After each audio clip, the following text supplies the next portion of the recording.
January 26, 1945, Holzwihr, France. A German fighting man from the 2nd Mountain Group looked through the hospital station glass as doctors brought in hurt men. His group had just launched an assault with 250 men and 6 armored vehicles against one American lieutenant standing on a tank destroyer that was on fire. The American had 1 machine gun. Within an hour, the German fighting strength was down to 70 healthy men. The ones who lived talked only about the gun that had halted their push. Before we continue, show your support by subscribing and letting me know where you're watching from. The gun wasn't a hidden superweapon, nor was it a fancy new machine created in German workshops, but an ordinary American machine gun that had first been made back in 1933. Still, this weapon, the Browning M2 50 caliber heavy gun, would turn into the most terrifying tool the American Army owned, not because it was hard to use, but because of its rough, constant power. The German soldiers who survived had just seen what would soon be one of the great stories in U.S. military records. First Lieutenant Audie Murphy, hurt and by himself, had gotten onto a burning M10 tank killer and aimed its roof-mounted 150 caliber gun at a whole German foot soldier company with tank help. For more than 60 minutes, Murphy shot the gun with such crushing force that the German assault just vanished. The official award document given out by Lieutenant General Alexander Patch on June 2, 1945, said that Murphy caused about 50 injuries to the attacking group. The hurts made by 50 caliber hits became sadly common to German hospital staff. Unlike regular gun bullets that might only hurt and let recovery happen, 50 caliber rounds caused terrible body harm. The huge power moving from the bullet meant that being hit in an arm or leg often led to losing the limb. A hit to the main body was nearly always deadly. German small hospitals close to the front knew how to spot 50 caliber victims by how they were hurt. There was not much the medical staff could manage except to give relief and try to get people ready to move out. Many hurt men never arrived at the small hospitals. The effect on health went past just being wounded. German groups that were constantly shot at with the 50 caliber suffered mental injuries, battle weariness, and the breaking of team spirit at a faster pace than groups that faced normal small gunfire. Doctors saw that fighting men who had been hit again and again by 50 caliber attacks, even if they weren't physically hurt, showed signs of extreme worry and fighting tiredness. The thought that the next round of shooting could not be escaped by hiding, that chance instead of ability decided if you lived, created a feeling of having no power that was important both for health and for the Army. But the Holzwihr fight was not the only time this happened. From the hedgerows of Normandy to the cold woods of the Ardennes, from the sands of North Africa to the air. Above Germany itself, German fighters learned to know and dread a certain noise, the low beating boom of the M2 Browning, shooting between 450 and 575 shots every minute. Each huge 50 caliber bullet holding enough power to break through thin metal, rip apart cement, and change people's bodies into ruined pieces. The move from doubting to being scared had started 3 years before. The simple math of American factory power was going to be shown not in output numbers, but in the real-life trouble of German soldiers who met this gun and lived to talk about it. What they found would smash their views on modern war and show a deep fact about American Army planning. The U.S. hadn't made the fanciest heavy machine gun. They had built something much more harmful. They had built the most trustworthy, most common, and most mind-breaking gun used by small groups in all of time. The dislike began not with being scared, but with looking down on it. September 6, 1943, the air above Stuttgart. 388 B-17 bomber planes flew toward Germany's factory center in the first big daytime attack on the city. German Air Force fighter groups rushed to cut them off. Among them were experienced flyers who had shot down many Allied planes over 2 years of fighting. They felt good about their Focke-Wulf 190 planes, each armed with 4 20mm cannons and 2 13mm machine guns. The German pilots turned into their attack path from high up and in front, the usual plan for stopping the big American planes. At 800 meters, they started shooting. Cannons roared, shots flew toward the leading bombers. Then something took place that would remake German thinking about air fights for good. The bombers burst with shots, not the dark air of planes that were hurt, but gun flashes. Each B-17 had 13 Browning M2 machine guns.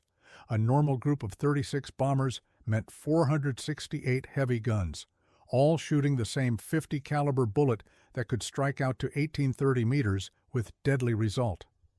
The total protection fire of the group was over 6,000 bullets every minute, building a steel fence that no enemy plane could safely fly through.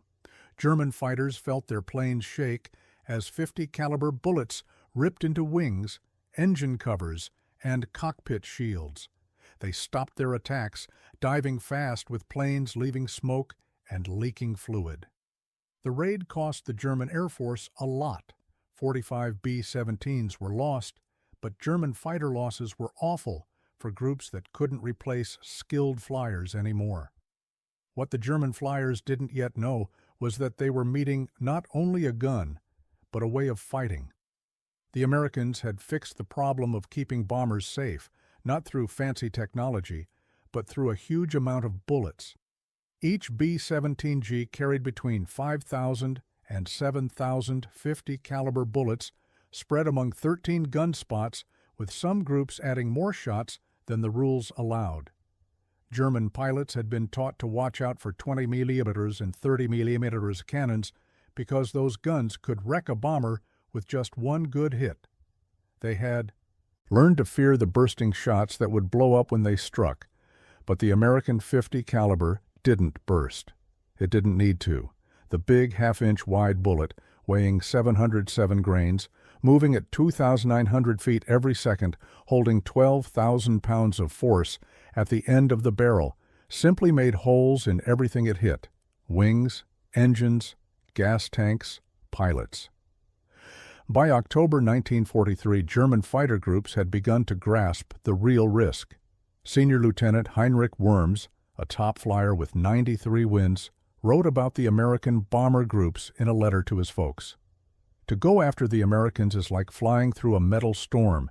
You see the glowing lines, 1 bullet out of every 5, and you know that for each line you spot 4 unseen bullets are shooting by. When you get near enough to shoot your cannon, you are already inside the area where they kill. The Germans changed their plans. They tried flying straight at them, dropping from above, rising from below, coming in from the sides. Nothing worked reliably. The American gunners had shooting areas that covered each other. If you came from the front guns and top gun position would shoot. From behind, the tail guns and bottom gun position. From the sides, the middle guns.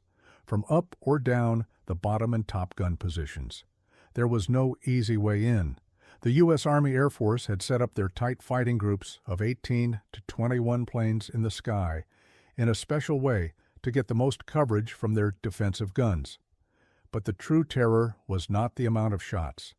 It was how well the gun always worked. German pilots flying the Me-109 or FW-190 knew that their cannons often stopped working, especially in the cold, high air. The German 13 Emidlum MG-131 gun was better, but it still needed careful upkeep and would stop working at bad times. The American Browning M2, on the other hand, just fired. It kept shooting for long periods. It worked in heat from 40 degrees below zero to 40 degrees above zero. It still worked after being struck by German cannon shells. It kept firing even when the metal barrels were red hot from nonstop shooting. American repair teams would change hot barrels quickly, in minutes, not hours, and the gun would start shooting again right away. Lieutenant Wolfgang Fischer, a Ju-88 pilot who flew missions to stop bombers over Germany, lived through the war to speak at the German Air Force meetings after the war. His words, saved from March 1946, showed the increasing truth the German air crews were seeing. We named the American bomber groups Die fliegenden Festungen, the flying castles. But what made them real castles was not their metal skin or how well they flew together. It was those 50 caliber guns that always kept shooting, never stopped, never gave us a chance to get in. We lost so many pilots not because of American fighters, but because of the bombers' own guns. It was like flying into a powerful crusher. The fighting on the ground had the same results, but with new facts. June 6, 1944, Normandy. Colonel Hans von Luck led parts of the 21st Panzer Division fighting to stop the Allied landings. Von Luck was not a regular leader. He had fought at El Alamein, won the Knight's Cross Medal, and would later write his famous life story, Panzer Commander. His division was one of the first German groups to meet American soldiers in ongoing ground fighting. What von Luck found was that American planning had put the 50 caliber gun on almost every battle truck. Small Jeeps had them, big trucks had them, half-tracks had them, tanks had them on the turret tops, tank destroyers had them, and even supply trucks carried them to keep the convoys safe. The Americans had done something the Germans never tried: heavy machine gun protection everywhere in their entire army setup. Von Luck wrote in his book about what this meant in the fighting. We had been told our practice and our battle plans would beat the American advantage in stuff. At Normandy, I saw the truth. The Americans didn't need better plans. They had so many bullets they could make errors and still be the winner. Their 50 caliber guns were on every truck, every hiding place, shooting all the time. We couldn't move when the sun was out. Any try to change position brought fast and huge amounts of shooting. The mental damage was as bad as the actual injuries. The German army had based its foot soldier plan on the machine gun. The MG-34 and the one that came after it, the MG-42, were fine guns. The MG-42 shot at 1-200 bullets every minute, getting the nickname Hitler's buzzsaw from Allied soldiers who heard its unique sound. German small groups carried 1-800 bullets per gun and made their plans around helping the gun team. This idea, called the General Purpose Machine Gun, would later be used by NATO groups because it was a solid plan for battle. But the Germans had never pictured how many American 50 caliber guns were being used. Just one American armored group moving through France would have hundreds of 50 caliber guns on their trucks. American supply lines used a known method of shooting back and forth. One truck shot right, the next truck shot left to protect both sides and stop German sneak attacks. This plan worked very well against rocket launcher teams trying to shoot at American tanks from up close. American tank columns used what they called finding the enemy by shooting. Instead of moving slowly and waiting for the enemy to show themselves, American groups would fire their 50 caliber guns non-stop into any place that looked odd. Rows of trees, farmhouses, rock walls, hedgerows. The amount of shooting would either quiet down hidden German spots or cause them to shoot back, which showed where they were. This plan, written about a lot in main army books, drove German soldiers crazy. German foot soldiers who had fought on the Eastern Front thought they had seen the hardest kind of factory war against the Russians. Then they met the American shooting plan in France. German. Small group leaders who lived through the Normandy fights and were caught told about the change in German plans and how they finally lost in their interviews, which are kept in the U.S. Army history files. Against the Russians, we met huge groups of men attacking and heavy cannon shots. Against the Americans, we met machine gun fire that never quit. They shot at everything. They shot at nothing. They shot to keep our heads down. They shot to stop us from moving. They shot because they had endless bullets, and we did not. After 2 weeks fighting the Americans in the hedgerows, soldiers would not come out of hiding during the day. It wasn't fear, it was simple math. Moving meant dying. The M16 four-gun truck showed the American idea of shooting power at its greatest. This was a half-track truck holding 4 50 caliber guns in a turning top section first made to shoot down planes.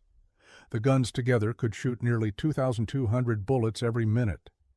American soldiers named it the meat chopper or the cabbage cutter. Official notes from the 473rd Anti-Aircraft Group in November 1944 said that the main job of the M16 anti-aircraft half-track often turned into its second job, and it was used instead against ground troops. By late 1944, the German Air Force had been mostly beaten over Western Europe. American anti-aircraft groups found new work helping ground soldiers. The M16 was terribly strong against German foot soldiers and small trucks. During the Battle of the Bulge, when German forces made their last big push in the West, from December 16, 1944 to January 25, 1945, M16 groups were known for stopping many German foot soldier attacks just by swinging their four guns across the enemy groups. The real-life trouble of German forces trying to sneak attack American supply trucks shows why the .50 caliber was so disliked. German plans for a supply truck trap asked for letting the front trucks go by, then wrecking trucks in the middle to make a block, and then slowly killing the stuck supply line. This plan had worked well against British and Russian supply lines earlier in the war. Against American supply lines, the plan failed badly. American plan put .50 caliber gun trucks at spaces all through the line. When a sneak attack started, American trucks would immediately shoot back with their .50 calibers, while other trucks moved to attack the side of the hiding spot. The amount of fire shooting back was so great that German sneak attack teams often took more losses than the supply lines they went after. German squad leaders who took part in supply truck traps during the France fighting told about the changes in German plans and how they finally lost in their talks after the war. In early attacks, German forces put foot soldiers with machine guns and rocket launchers along roads. American supply lines had trucks with .50 caliber guns spread all over. The amount of shots coming back from the lines was crushing. German groups learned to only attack single trucks, never a whole line, but single trucks were hard to find. The Americans moved in large groups exactly because they knew German forces could not successfully attack their supply lines.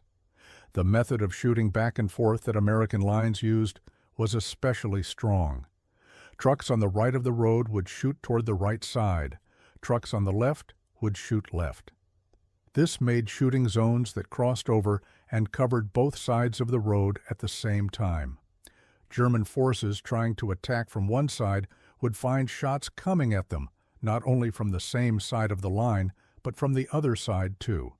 The mental damage of being shot at from many directions by guns that could go through hiding spots and seemed to have endless bullets made successful traps almost undoable. American supply teams knew that the .50 caliber gun was their first line of defense. Drivers and helpers were taught how to use the guns. Bullets were loaded in amounts far over the official limits. Supply line leaders were allowed to shoot at any sign of danger with fast and huge amounts of fire. The outcome was that German forces by mid to late 1944 had mostly stopped trying to block American supply lines in places where American forces ruled the air and had enough ground fighting power to answer attacks. This had big effects on the war plan, beyond the small fights. German forces in France and later in Germany itself could not really stop American supplies. American groups could expect steady new shipments of bullets, gas, food, and gear. This meant American battle plans could trust that they'd have enough firepower when they needed it. German plans, in comparison, had to deal with ongoing bullet shortages, gas shortages, and the sure knowledge that any supplies that did show up would come late and not be enough. The .50 caliber gun was both a reason for and a sign of American supply advantage.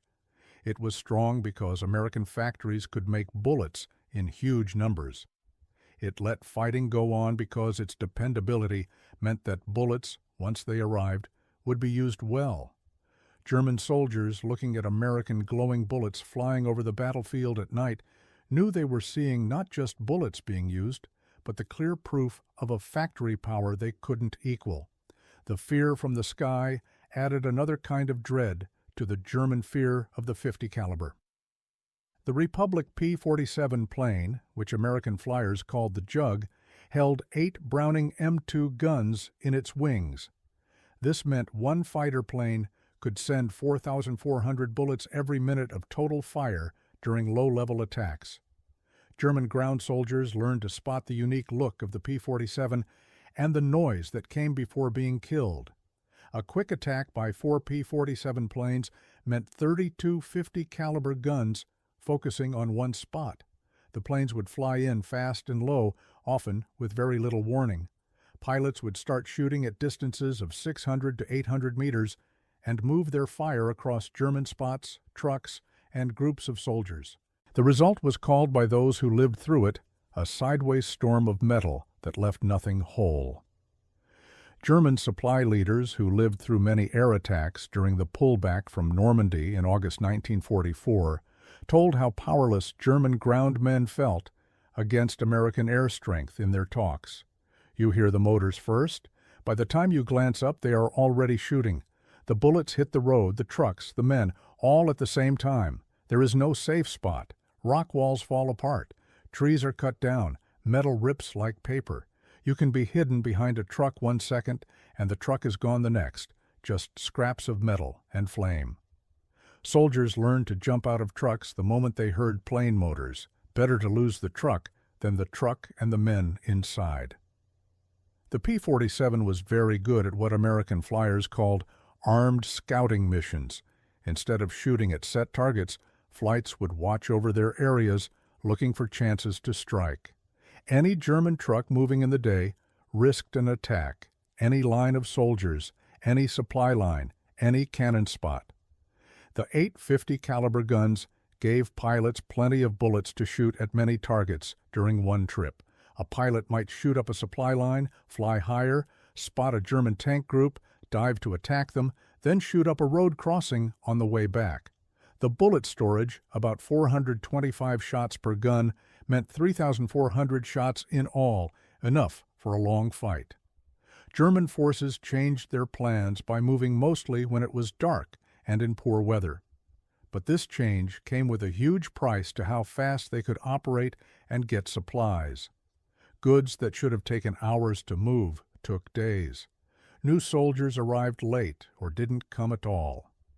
The German Air Force's failure to fight back against American control of the sky by mid-1944 meant that German ground troops worked under the constant risk of air attack, and the main gun bringing that danger was the 50-caliber machine gun. The mix of guns on the ground and guns fired from the air made a full quiet-down effect. German groups couldn't move safely in the day because of low-level attacks. They couldn't move safely at night because American ground forces used shooting to scout with truck-mounted 50 calibers to block roads and paths. They couldn't gather troops for pushback attacks because American plans called for fast fighting of any German group that was found with all shooting power they had, including .50 caliber guns that could shoot nonstop while other big guns were set up. This was the truth that ruined German fighting strength in the West. Not one huge fight, not a special secret weapon, but the total pressure of meeting a foe whose most common heavy gun was present in such huge numbers and used so freely that old army ways of answering became pointless. German battle plans, German practice, German will to fight. None of these things could overcome the plain number fact that American forces could send more shooting power to any spot in the fight faster than German forces could answer. A German foot soldier group attacking an American spot might meet 5 to 10 50 caliber guns, all shooting nonstop, all given thousands of bullets. German plans asked for careful use of shots to save bullets. American plans asked for huge amounts of shooting to quiet the enemy and keep the upper hand. When these two ways of thinking crashed, American advantage in supplies won the day. City fighting showed another part of how well the 50 caliber worked. As American forces fought through French villages and German towns, the 50 caliber was hugely helpful for quieting down enemy spots in buildings and for breaking down strong places. The big bullet could go through several walls of normal European buildings. Brickwork that would stop rifle shots and machine gun fire gave little safety against .50 caliber bullets.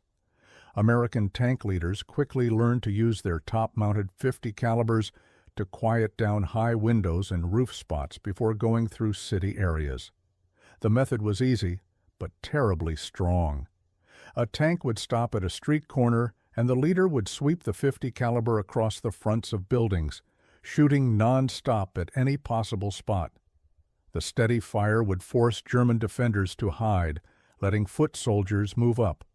The tank would then go on and do the same thing at the next crossing.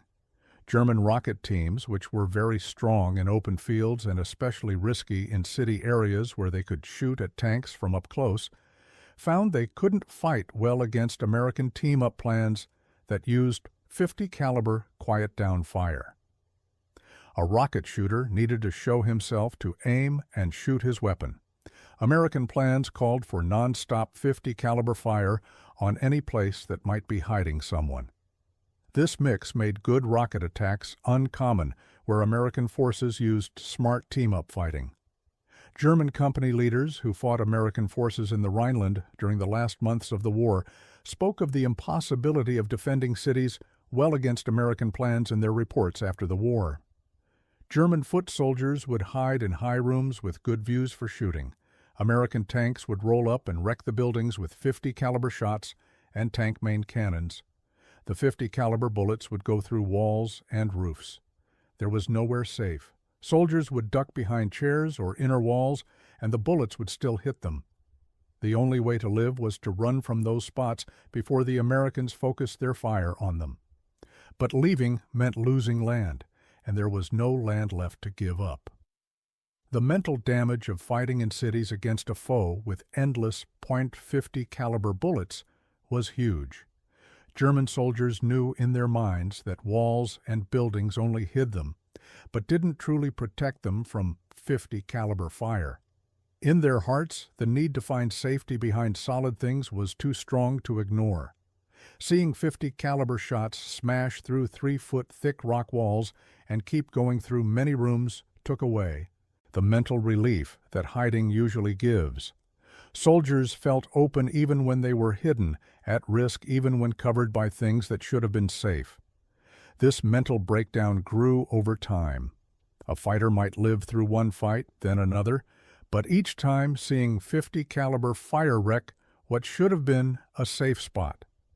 After a while, the built-up stress of knowing that no place was really safe, that the Americans could and would destroy any defense spot with non-stop shooting, ruined their ability to fight.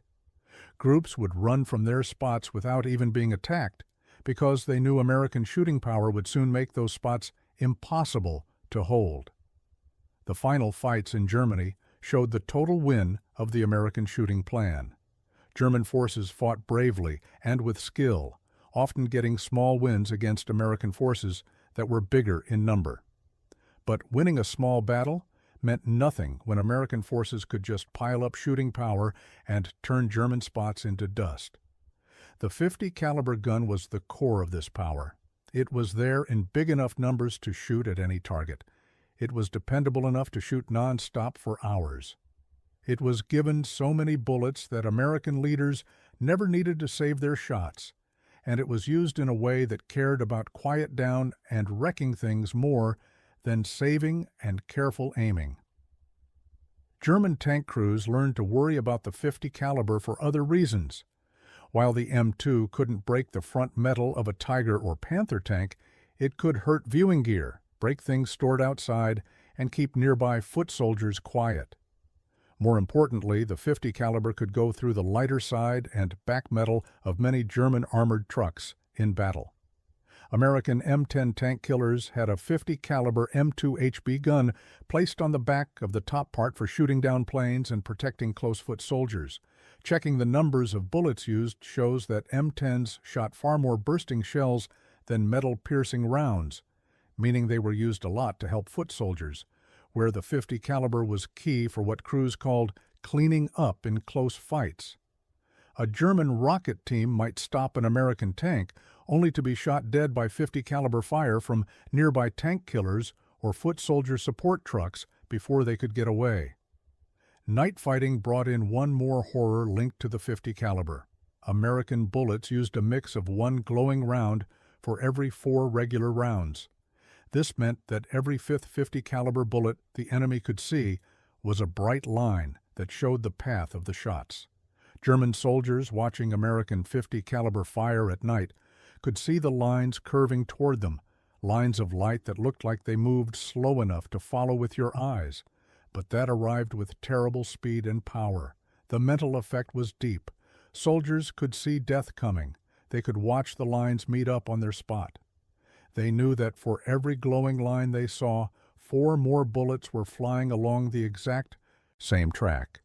The natural urge to bend down or get out of the way was useless because by the time a soldier saw the glowing line, the bullets had already landed. Experienced men learned not to look at the glowing lines, but new men would stare at them, captivated by the deadly light show, often standing frozen in the open until the shots hit them. American forces used this mental effect on purpose. Scouting by shooting at night meant sending rivers of glowing 50 caliber fire across places where the enemy might be. The viewing effect was too much. Whole areas would be lit up with lines of light crossing each other. The sound of the shooting, mixed with the light show, made a place that German soldiers called like being in hell. German foot soldier leaders caught near Aachen in October 1944 told about the experience in their talks. At night, you can see them shooting even when they can't see you.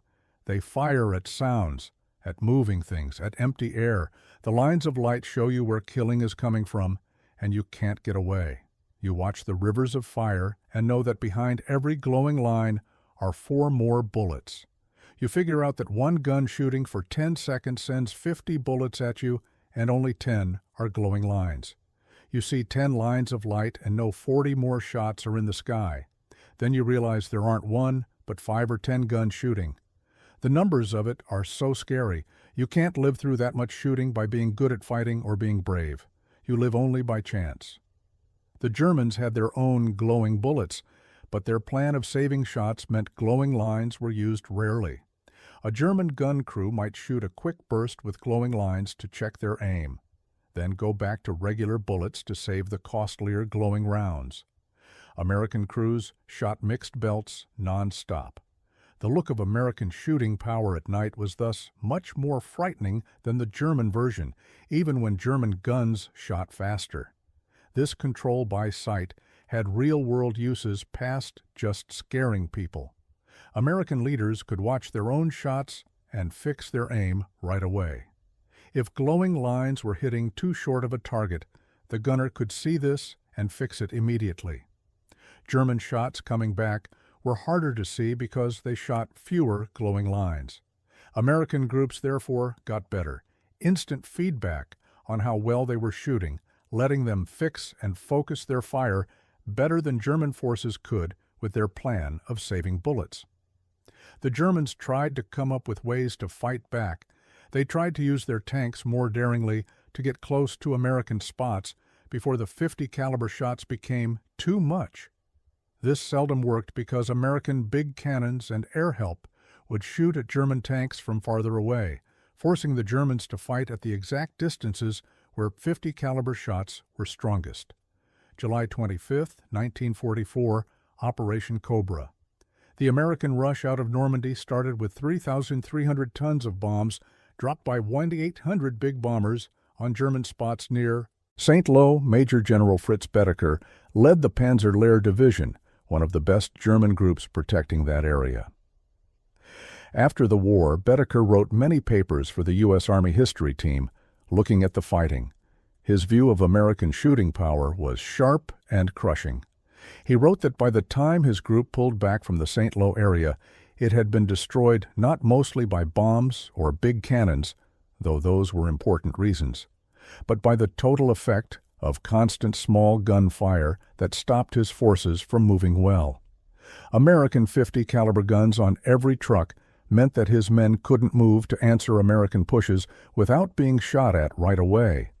His final thought was that Americans had fixed the biggest issue in modern war. They had found a way to use greater shooting power without needing better practice or plans. Behrlein, made lieutenant general on July 20, 1944, fought in the later Battle of the Bulge and finally gave up in April 1945. His reports after the war would become key sources for knowing the German side of American fighting ways.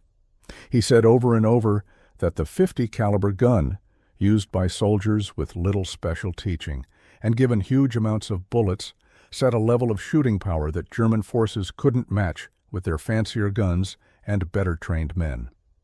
The cold of 1944 brought the Battle of the Bulge, Germany's final big push in the West.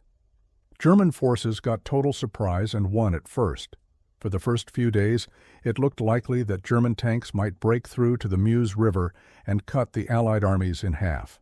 Then American supplies took over again, and with it the .50 caliber machine gun. American groups rushed to the Ardennes with their normal loads of bullets and gear. This meant that even quickly made defense spots could send terrible amounts of .50 caliber fire onto German attacks. The fight turned into exactly the slow, grinding war that helped American strength in supplies. At Bastogne, American forces surrounded used their .50 caliber guns with crushing effect against German foot soldier attacks. The guns worked perfectly even with weather far below freezing, thick dirt, snow, and the general mess of a long battle. German forces made one huge mistake in planning the Bulge attack. They thought that bad weather would stop American planes and make American shooting power less effective. They were partly right. Weather did at first hold back air attacks, but German planners hadn't thought about the fact that guns set up on the ground were not harmed by the weather, and that American supplies could keep up the use of bullets at rates the Germans could not understand. General Alfred Schlemm led the 1st Parachute Army from November 1944 to March 1945, when he was hurt during the Canadian First Army's push across the Rhine River. Schlemm had the tough job of fighting off Allied attacks with fewer and fewer supplies and worse quality soldiers. His report after the war, like Behrlein's, talked about the total mental effect of American shooting power. Schlemm pointed out that by early 1945, German soldiers knew how to spot the sound of American .50 caliber fire from far away.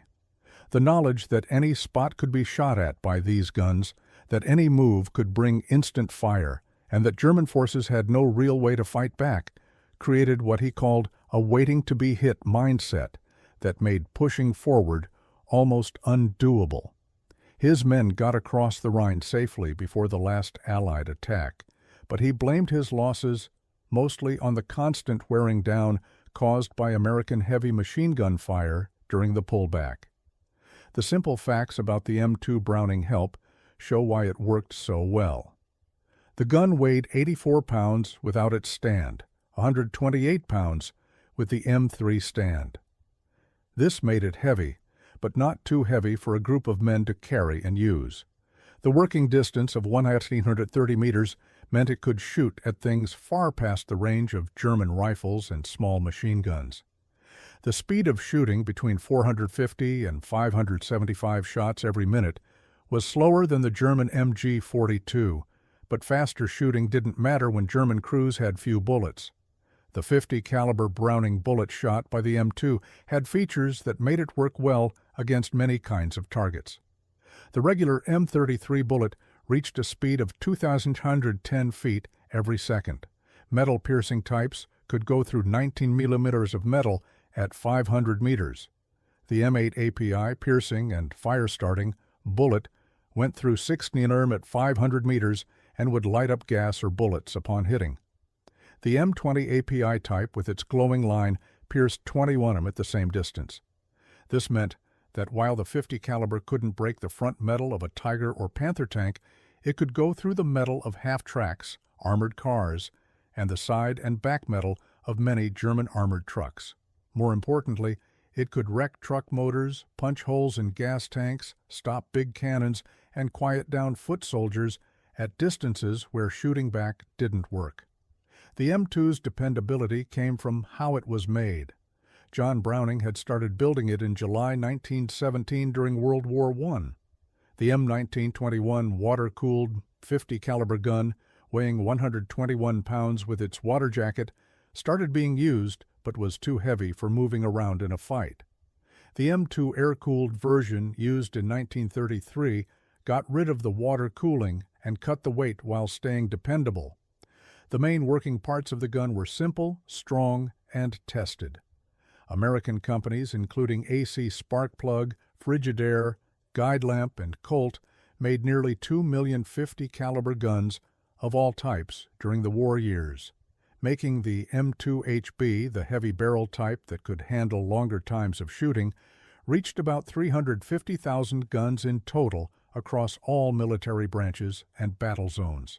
This high level of making meant that American forces always had enough replacement guns or extra parts. The Germans knew in their minds what they were up against. Their own guns were in many ways fancier. The MG-34 and MG-42 were better made for the job of a group's automatic gun. The German 30mm MG-131 plain gun shot faster at 900 shots every minute. German 20mm and 30mm plain cannons could cause more damage per hit than any machine gun. But being fancy meant nothing when facing huge supply power. The Americans had made a gun that was good enough for every job it needed to do and had made it in amounts that let them use it everywhere. Every American bomber had 13 M2s. Every fighter plane, like the P-47 Thunderbolt, had 8 M2s. Every American battle truck had at least one. American foot soldier groups had their own 50 caliber heavy gun teams. American anti-aircraft groups could change their M16 four-gun mounts to fight on the ground. The gun was everywhere, always ready, always given plenty of bullets, and it worked every time they needed it. The mental damage to German forces grew and was crushing. Single soldiers might live through facing 50 caliber fire. Groups might finish their small missions even with American shooting being better.